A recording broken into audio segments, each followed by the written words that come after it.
I never thought the words, biggest regret, would change my entire life until my mother said them at our family BBQ, right before the governor's wife walked up and hugged me like she'd been waiting 23 years to find me. Hi, I'm Delphine Nash, and what I'm about to tell you sounds like something out of a movie, but I promise you, every single word of this story is true. 3 months ago, I was just a quiet bookkeeper from suburban Ohio who felt like the odd one out in my own family.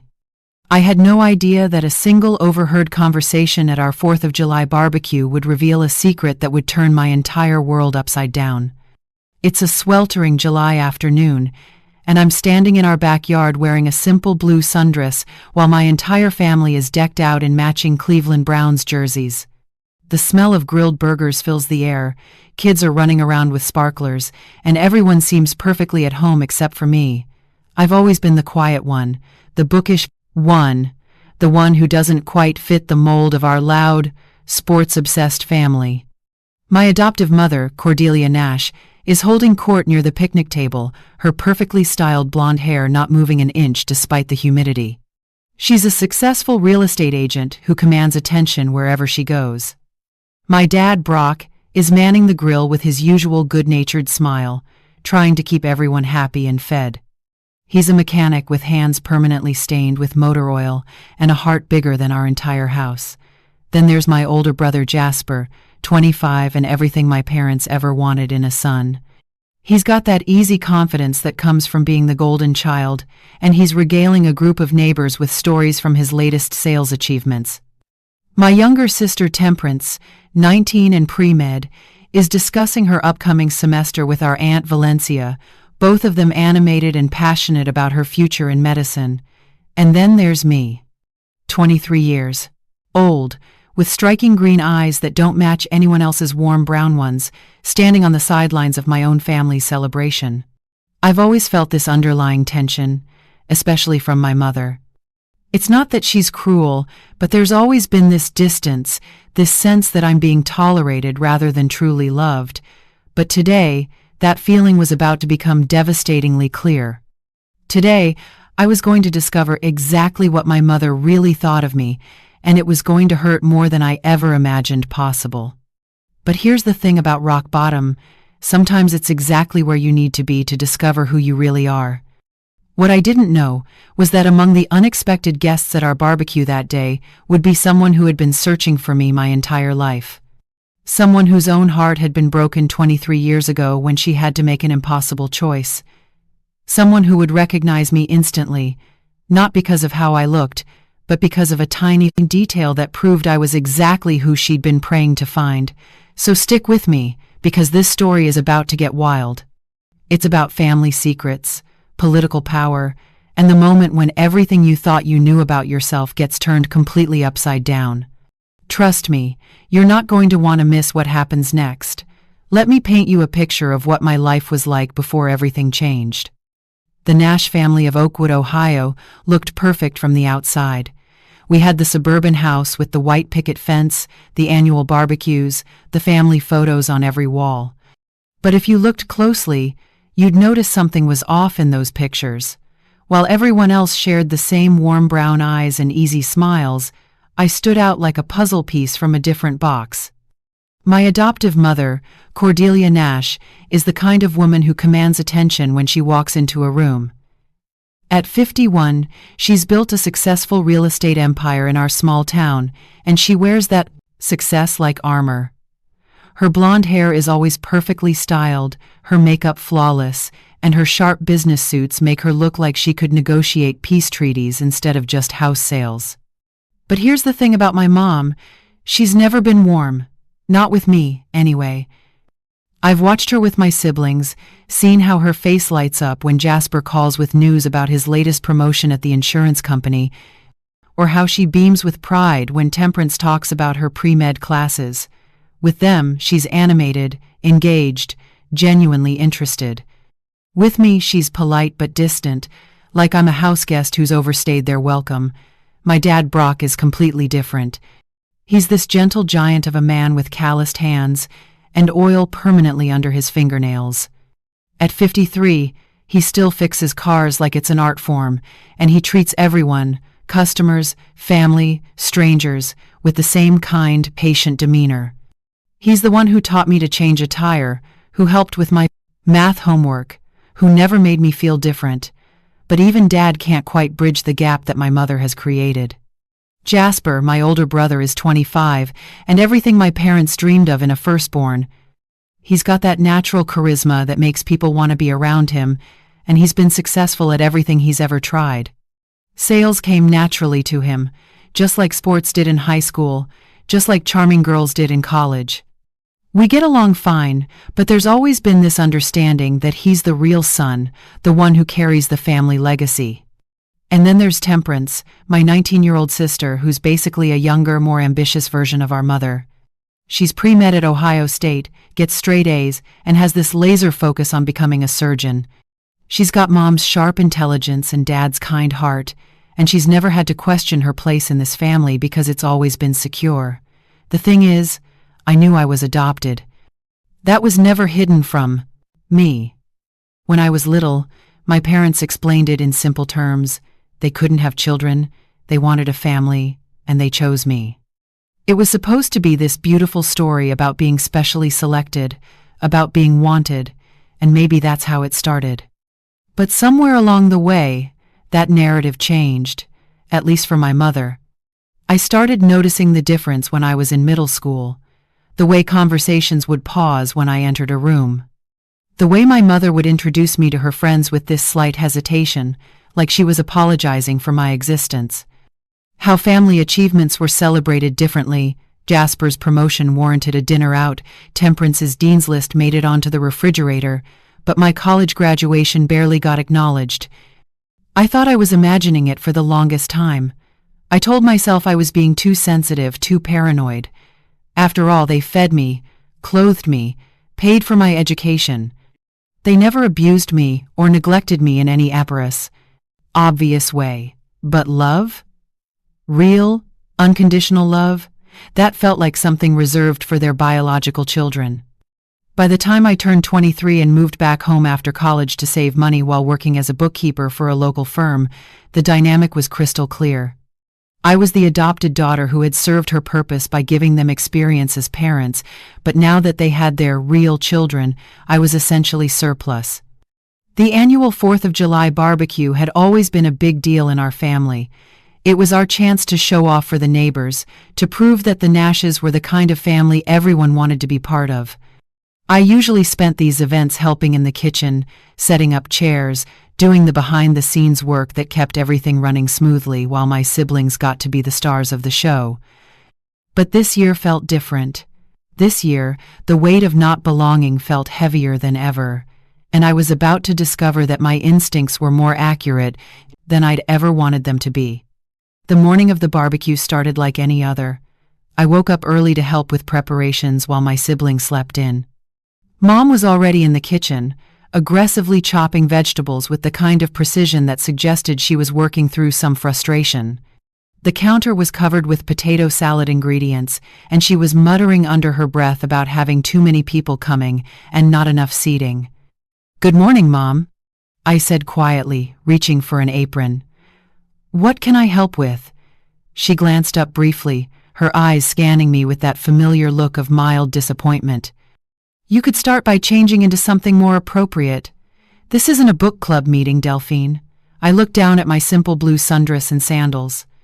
It was modest, clean, and perfectly appropriate for a family barbecue, but apparently not up to her standards. "I think this is fine, Mom.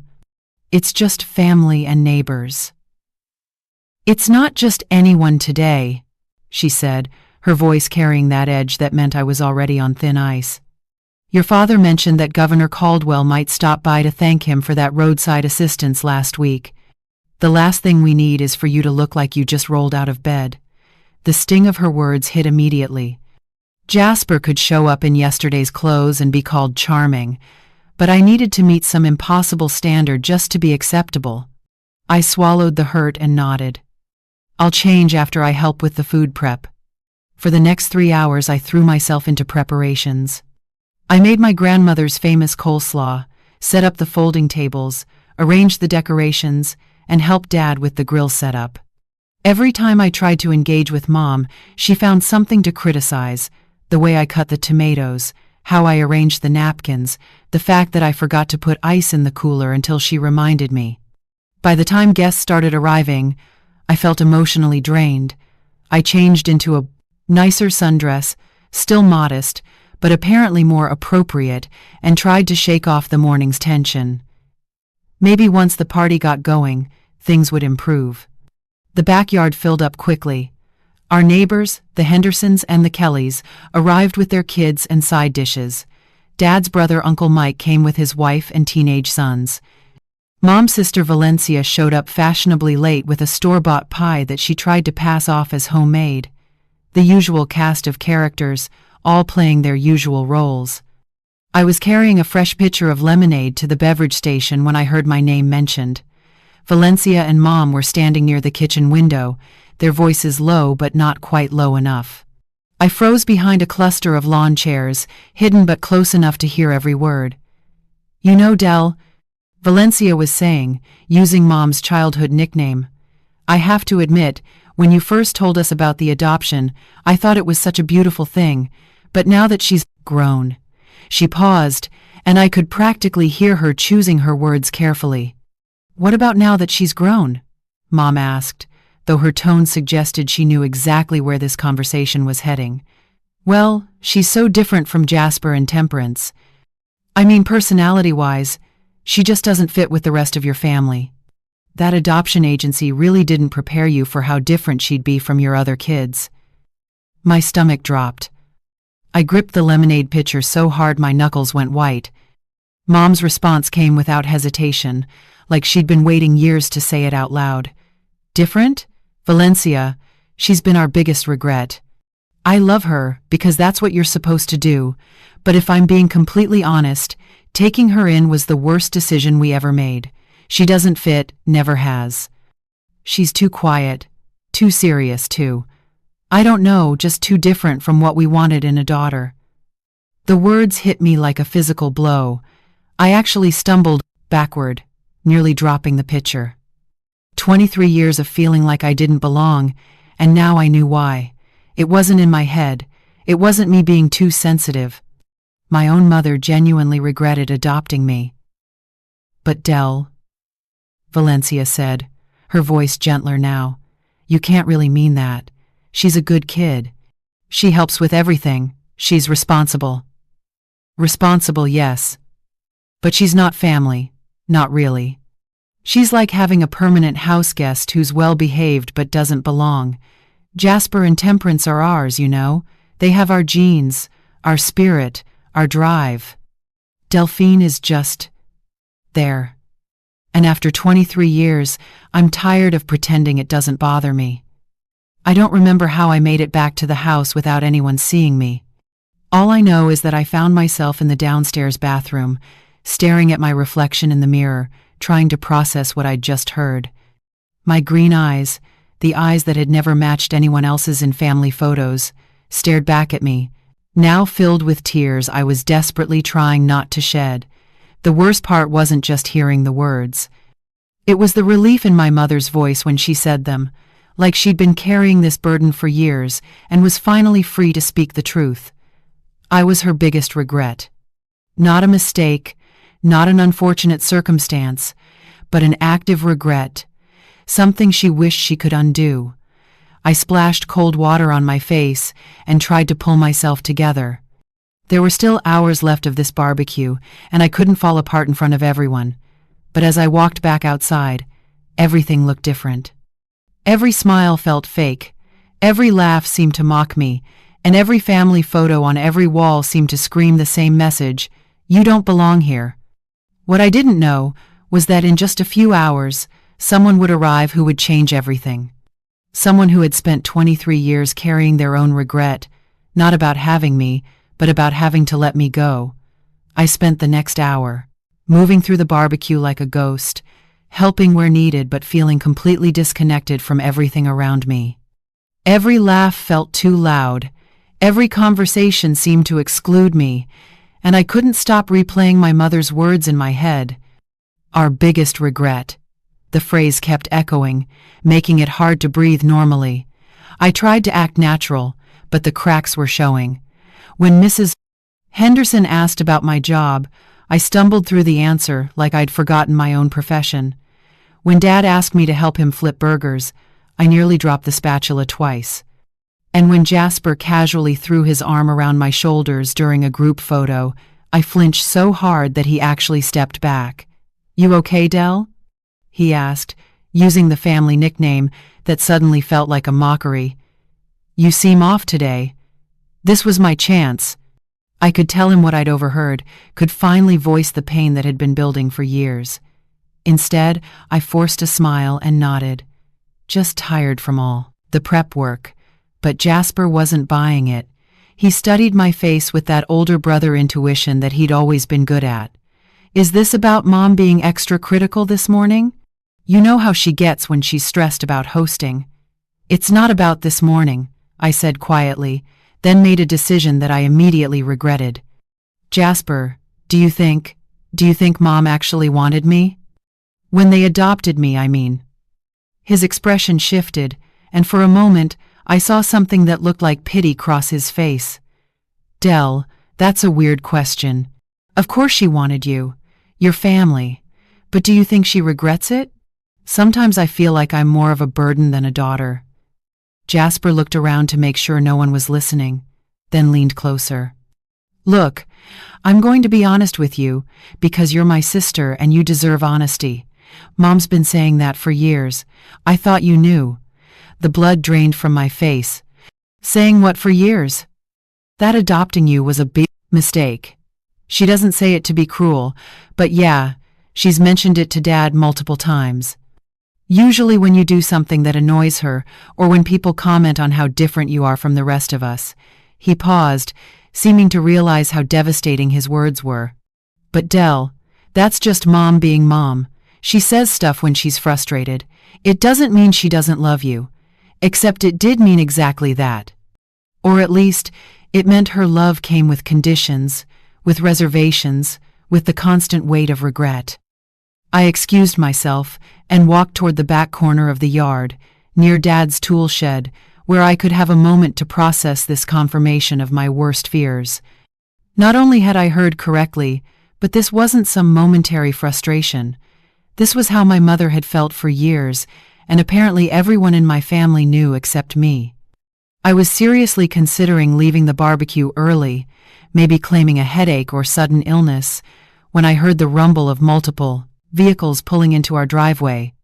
Dad immediately perked up from his position at the grill, wiping his hands on his apron with a grin. "Looks like the governor made it after all." He called out to Mom, who immediately went into what I privately called her performance mode, straightening her hair, adjusting her jewelry, and putting on her most charming smile.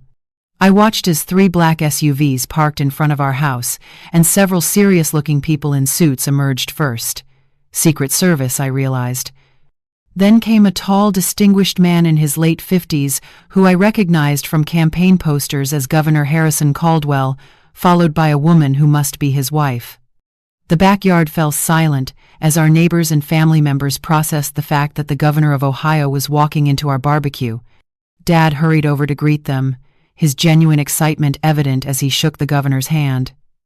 "Mr. Nash," Governor Caldwell said with a politician's practiced warmth, "I hope you don't mind us dropping by unannounced.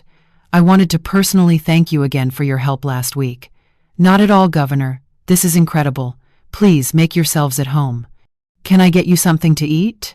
My wife makes the best potato salad in the county." I stayed in my corner watching the spectacle unfold. Mom was in full hostess mode, introducing family members and neighbors with the kind of pride and enthusiasm she'd never shown when introducing me to anyone. Jasper was being his charming self, and even Temperance had emerged from her conversation about medical school to join the excitement. But it was the governor's wife who caught my attention. Evangeline Caldwell was elegant in that understated way that comes with real confidence. She had silver hair styled in a sophisticated bob, and she was wearing a simple but expensive-looking navy dress. While her husband worked the crowd like the professional politician he was, she seemed more reserved, almost subdued. I was preparing to slip inside the house to avoid the inevitable awkward introduction when Evangeline Caldwell began walking toward the beverage station, which meant she was walking directly toward me. I tried to move out of her path, but she suddenly stopped dead in her tracks, staring directly at my face. Her expression shifted from polite interest to shock, then to something that looked almost like recognition. Her hand went to her throat, and I saw her whisper something under her breath that I couldn't quite catch. "Excuse me," she said, her voice slightly shaky. "What's your name?" "Delphine Nash," I replied automatically, confused by her intensity. She stepped closer, studying my face with an expression I couldn't read. "Delphine, how old are you, dear?" 23, I answered, feeling increasingly uncomfortable under her scrutiny. "And you're adopted?" The question came out barely above a whisper. I nodded, wondering how she could possibly know that, and why it mattered. That's when Evangeline Caldwell's eyes filled with tears, and she reached out with trembling hands to cup my face. "Oh my God," she breathed. "You have your father's eyes." And then, before I could process what was happening, before I could ask what she meant, before anyone else at the barbecue could react, the governor's wife pulled me into the fiercest hug I'd ever received in my life. "I've been looking for you," she whispered against my ear, her voice breaking. "For 23 years. The entire barbecue fell silent. I'm talking dead silence, the kind where you can hear the neighbor's air conditioner 2 yards over and the distant sound of traffic on the main road." Every single conversation stopped mid-sentence, as Governor Caldwell's wife held me like I was the most precious thing in the world, tears streaming down her face. I stood frozen in her embrace, my mind racing to make sense of what was happening. This elegant, powerful woman was crying and holding me, and she'd just said she'd been looking for me for 23 years. The same 23 years I'd been alive. "Ma'am," I managed to whisper, "I think there's been some mistake." But Evangeline Caldwell pulled back just enough to look at my face again, her hands still on my shoulders, her eyes searching mine with desperate intensity. "No mistake, sweetheart. No mistake at all." She turned to look at the crowd of stunned faces watching us. "This is my daughter. This is the baby I gave birth to 23 years ago." The collective gasp from our guests was audible. I saw my mother's face go completely white, my father's mouth drop open, and Jasper actually take a step backward like he'd been physically pushed. "That's impossible," my mother said, her voice sharp and defensive. "Delphine is our adopted daughter. We got her through Sacred Heart Adoption Services when she was 6 weeks old." Evangeline nodded, still holding on to me. "Sacred Heart. Yes, that's the agency I used." She looked back at me, her voice gentler now. "Can you show me your left wrist, honey?" Confused but feeling like I was in some kind of trance, I extended my left arm. There, just above my wrist bone, was a small crescent-shaped birthmark that I'd had my entire life. It was barely noticeable, just a little curved line that looked almost like a tiny moon. Evangeline's breath caught as she traced the mark with her finger. "I used to kiss this birthmark every single day for the first 3 months of your life," she said, her voice breaking completely now. "Every morning when you woke up, every night before you went to sleep, I memorized every detail of your face, your hands, your little sounds, because I knew I was going to have to give you up." Governor Caldwell had moved closer now, his political composure completely gone as he watched his wife's emotional revelation. "Evangeline," he said gently, "are you certain?" She looked up at him with tears in her eyes. "Harrison, look at her eyes. Look at those green eyes and tell me you don't see your father." And that's when I understood. Governor Caldwell's eyes were blue, but they had that same distinctive shape as mine, that same slight upturn at the outer corners that I'd always thought made me look different from my adopted family. "Your father had the most beautiful green eyes," Evangeline said to me, her voice steadying as she continued. "He was a graduate student when I was a junior in college. We were young and in love, but both our families had plans for us that didn't include teenage pregnancy." The story came out in broken pieces as she tried to compose herself. She'd been 20 years old, a political science major from a wealthy family with expectations. The baby's father was brilliant but from a working-class background, and both sets of parents pressured them to make the responsible choice. "I wanted to keep you," she said, gripping my hands. "I fought for months to find a way, but I was young and scared, and my family convinced me that I couldn't provide what you deserved. They arranged everything through Sacred Heart, made sure you went to a good family who desperately wanted a child." I could hear my mother making small sounds of protest behind us, but I couldn't focus on anything except Evangeline's face and the words she was saying. "I never stopped thinking about you. Harrison and I tried for years to have children of our own, but it never happened. And every year on your birthday, July 15th, I would wonder where you were, if you were happy, if you knew you were loved." She paused, wiping her eyes. "I hired investigators over the years, but the adoption records were sealed. I knew your adoptive parents' first names and the general area where you lived, but that was all." "July 15th, I whispered. "That's my birthday." "I know, sweetheart, I was there." She smiled through her tears. "You were born at 3:47 inches the morning after 18 hours of labor, and you came out screaming like you were angry at the world for making you wait so long to arrive." Behind us, I heard my father's quiet voice. That's the exact time listed on her adoption papers." The reality was sinking in for everyone now. This wasn't some bizarre coincidence or case of mistaken identity. Evangeline Caldwell, the governor's wife, one of the most prominent women in Ohio, was my birth mother. And she'd just found me at a suburban barbecue while my adoptive mother was telling people I was her biggest regret. "Mrs. Caldwell," my mother said, her voice tight with what I recognized as barely controlled panic, "I think there's been some confusion. Delphine is very happy with our family. We've given her everything she's needed." Evangeline turned to look at my mother for the first time since the revelation began, and there was something in her expression that reminded me that this woman had spent decades in political circles. She knew how to read people, how to see through facades. "Mrs. Nash," she said with careful politeness, "I'm not here to disrupt your family. I'm grateful that you gave my daughter a home and raised her. But I am here to offer her something I've wanted to give her for 23 years, the truth about where she comes from, and a relationship with her birth family if she wants it." She turned back to me, and her voice became soft again. "Delphine, I don't want to overwhelm you or pressure you into anything. This is your choice entirely. But if you're willing, I would love the chance to get to know the incredible woman my little girl became.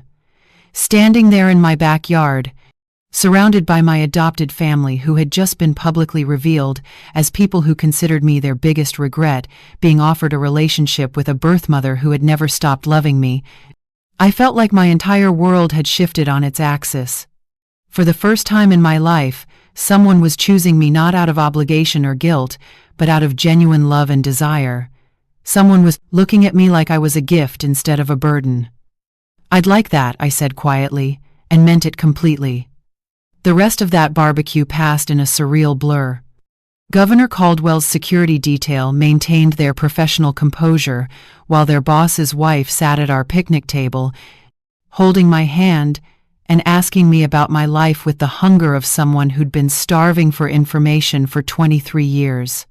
She wanted to know everything: what my favorite subject had been in school, English literature, whether I'd played any sports, I'd tried soccer but was terrible at it, what I did for work, bookkeeping, though I'd always wanted to write, what my dreams were. I'd never felt safe enough to dream big. With every answer, her smile grew wider, like each detail about my life was a precious gift she'd been waiting decades to receive. Meanwhile, my adoptive family stood around looking like they'd been hit by a tornado. Mom kept trying to insert herself into the conversation, suddenly acting proud and possessive in a way that would have been laughable if it weren't so transparent. "Yes, Delphine has always been such a good student," she said when Evangeline asked about my education. "We made sure she had every opportunity." She's very responsible, Dad added, clearly struggling to process the situation but trying to be supportive. Always helps around the house, never gives us any trouble. The most telling moment came when Evangeline asked if I'd always felt like I fit in with the family. Before I could answer, my mother jumped in with, "Of course she fits in. She's been part of this family since she was 6 weeks old.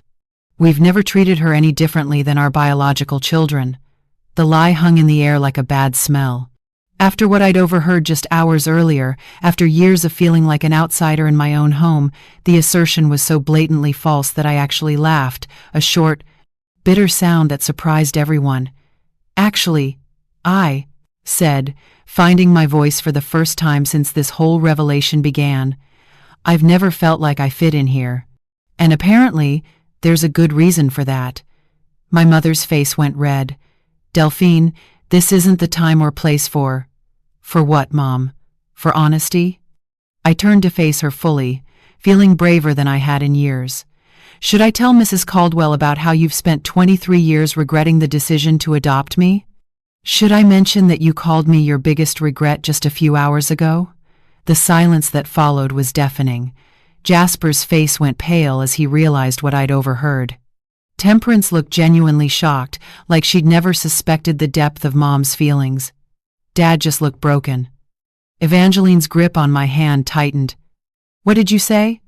she asked, her voice dangerously quiet. I overheard her telling my aunt that adopting me was the worst decision she'd ever made.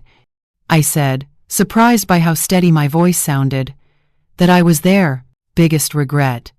The transformation in Evangeline's demeanor was immediate and striking. The gentle, emotional birth mother disappeared, and in her place was the steel-spined political wife who'd spent decades navigating hostile territories. "Mrs.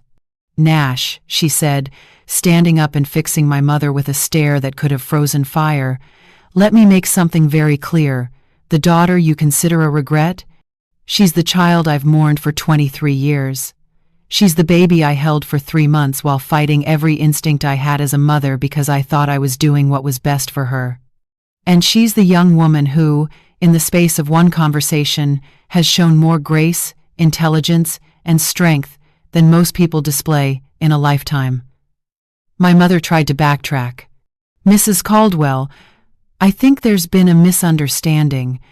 We love Delphine very much, and we've always..." "No," Evangeline cut her off. "There's no misunderstanding here. You've had 23 years to love my daughter unconditionally, and instead, you've made her feel like she's a burden. That ends today." She turned back to me, her expression softening again. "Delphine, I know this is overwhelming, and I don't want to pressure you into anything, but I'd like to offer you some choices that your adoptive family apparently never thought to give you." Over the next hour, Evangeline painted a picture of possibilities I'd never imagined. She and Harrison had no other children, something she'd always seen as a tragedy, but now understood might have been fate saving space in their lives for me. She told me about the foundation she ran for adoption reform, about the scholarship programs she'd established, about the life she'd built that had always felt incomplete without the daughter she'd been forced to give away. "I'm not trying to replace your family," she said carefully, "but I am offering you a place where you'll never be considered a regret, where you'll be celebrated for exactly who you are." The choice, when it came down to it, was easy, not because I wanted to hurt my adoptive family, but because I deserved to be wanted. I deserved to be someone's joy instead of someone's burden. 3 months later, I moved into the guest house on the Caldwell property. It wasn't about the money or the prestige. It was about finally feeling like I belonged somewhere. Evangeline and I spent hours talking, filling in 23 years of gaps. She told me about my birth father, a graduate student who died in a car accident 5 years after I was born, never knowing he had a daughter. She showed me photos of her parents, my biological grandparents, and helped me understand where my love of reading and quiet nature came from.